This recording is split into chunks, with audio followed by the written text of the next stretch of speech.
Okay, let's get started. I'm going to start this video off by showing you the apps that I use. It's a calendar app that syncs in perfectly with my Google Calendar, so I don't have to worry about moving things over. It makes my workflow so easy whenever I'm switching in between my laptop to my iPad. I personally prefer using this over just the standard calendar app on my iPad because I like the interface a lot better. Plus, I think it looks a lot prettier. There's a lot more room for customization, and I really like the heat map feature that they offer. Next is Blinkist. I've talked about this app numerous times before in my videos, and I've been obsessed with it for nearly a year now. I can't even begin to explain how much I've learned from this app. As a busy student, this is life-changing. Blinkist condenses key insights from best-selling nonfiction novels, so you can easily read a quick summary before bed or listen to one of their audio summaries in the morning as you wake up. They have a bunch of categories and curated collections. I've read a majority of their productivity section, so these days I've been really into their creativity section. If you're someone that's going through a rut or creative block, these little summaries are so helpful. And if you guys remember, I've talked about this book before, Big Magic by Elizabeth Gilbert. It helped me when I was going through a rough patch a couple months ago. I read the full book, but I've also checked out the Blinkist version of it as well, and they do such a good job of highlighting all the key points of the book. They don't miss out on a single thing, so you don't have to worry about the quality being lost in these summaries. I'm a huge fan of what they're doing, and at this point I can't imagine my life without it. The first 100 of you that click on the link below will receive unlimited access to try it for a week.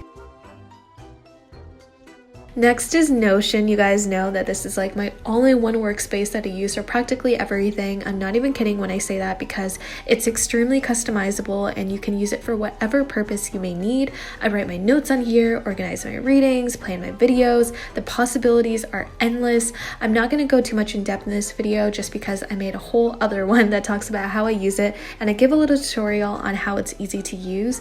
I'll have it linked in the description box so you guys can check it out and gain some inspiration, because I don't want to repeat myself in this video.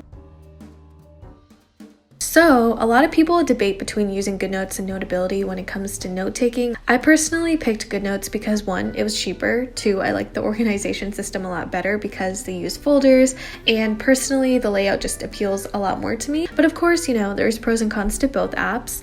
I like how Goodnotes gives you a special email that lets you send or forward PDFs to their app because I'm always transferring files over from my laptop to my iPad, so this makes it so much easier now. These days I've been using Goodnotes mainly for just highlighting my readings because it syncs up with my laptop, so I can easily pull it up when I'm writing my assignments or essays.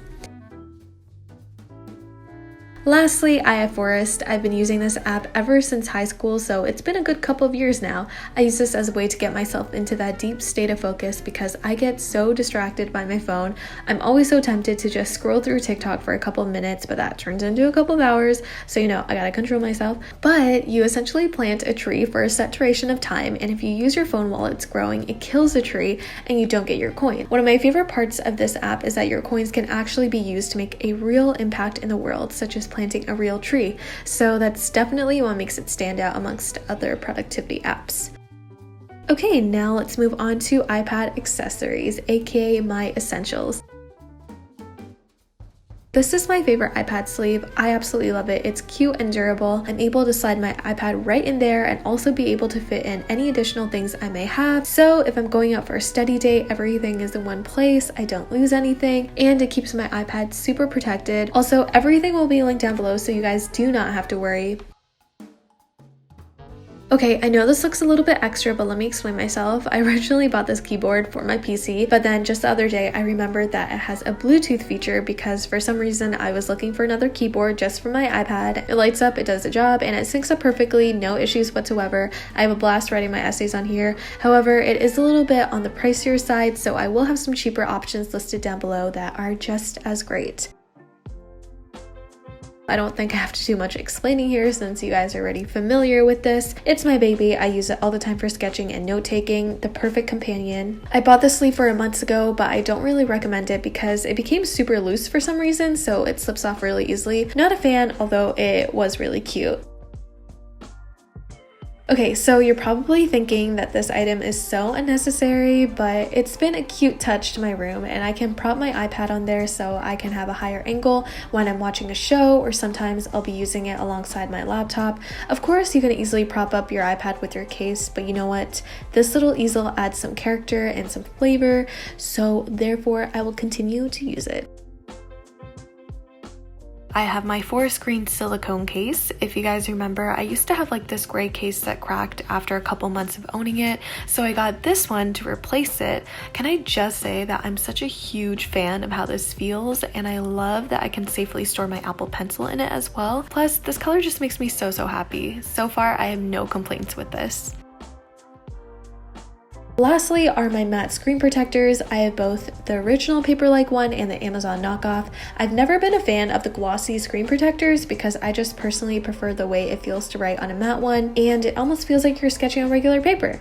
But just a side note, matte protectors can sometimes wear down your tip a lot faster, but it also depends on the way you write and the amount of pressure you put on it as well, so just be careful. The Paper-Like one is a lot smoother and not as, I guess, rough as the Amazon one I bought, so that's currently the one that I'm using.